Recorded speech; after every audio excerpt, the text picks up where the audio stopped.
said to a number of you, I always worried about the little kid inside me disappearing. I feel like the kid is alive and well. How many times do you get a chance to go to the Bourbon capital of the world? I've never been here before in my life. Welcome.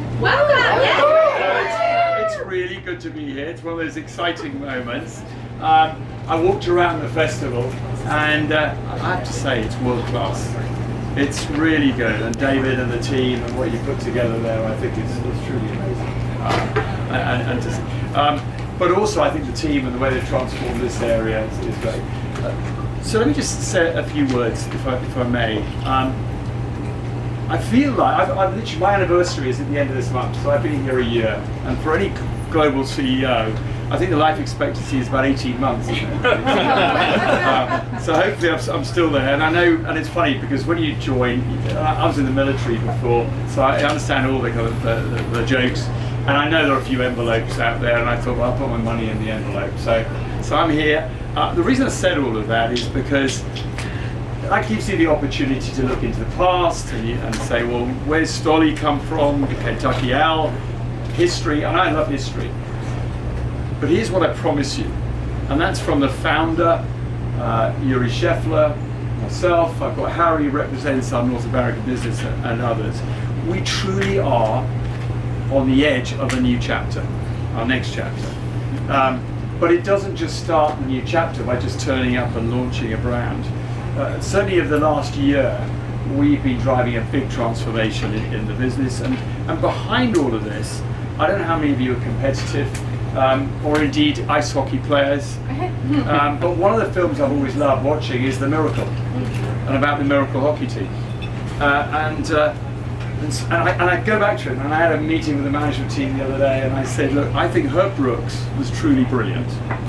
That what he did, that he had this idea of beating at the time the best team in the world, and he said, I'm going to bring a bunch of people together, and in 9 months, we're going to beat the best of the world. And that's Franklin. So it's great to copy and take ideas from other people, but that's what we're doing. So I've driven this innovation, and at the heart of all of this is how do we create what we're calling the most powerful ultra-premium portfolio in the world. So you get right up there. Business these days is about every month and every quarter. Well, I'm actually persuaded, and I've worked with the founder, we've got a 20-year vision, which is in these days, but truly it's going to take 20 years. But when I say that, you're up there with the Remy's, the Pernod Ricards, but in a different way.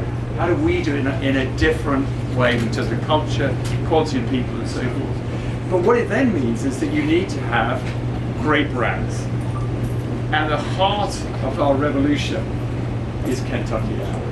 And when I speak to Yuri, our founder, he just is so passionate. It's, you know when somebody really loves something. And he loves the project. I'll say a bit about the distillery in a minute.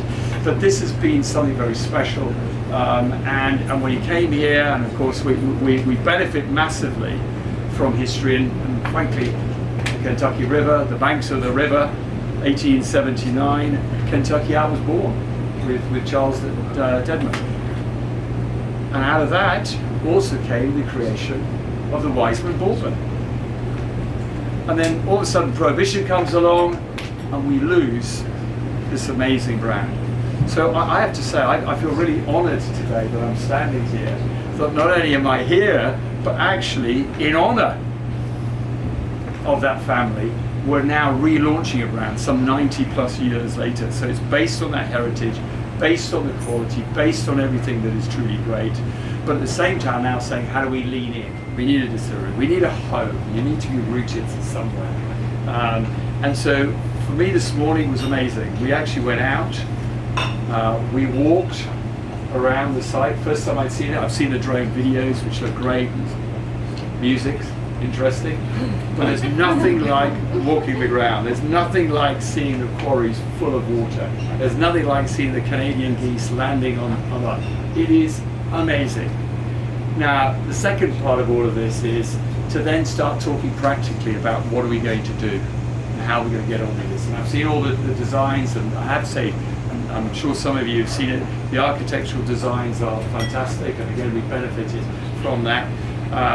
We're driving a big initiative in the company around sustainability. I come from Kenya. Protecting our planet really is a big deal. So I do feel that. But I also feel inclusivity and inclusion and diversity is important, as is frankly running a transparent company and doing it all in the right way. So how do we build sustainability? How do we maintain the quality? How do we take the richness of the environment? How do we build a distillery? And so what you will see over the next few weeks is I promise you, will see clear indicators that we are actually moving forward with this. We are going to do it. We've got a project plan. We've got great people. And actually, one of the things that is really sort of the big takeaway has been this community here, because a number of people have come up to me and said, look, we can help, we're excited, we want to get involved in this, and giving ideas and thoughts on how we do this. So as I said, over the next few weeks, you will absolutely see that we're serious, and within the next 2-4 years, there'll be bits happening, but you will absolutely see this magic distillery taking shape. Represents the past and the strength and the authenticity of this Bourbon capital here in Bardstown. But what I promise you, it's going to look to the future as well, because we need to look to a future of a better world and all the other things that we believe in. So, without saying any further, this little boy needs to stand back a bit for I'm going to get too excited.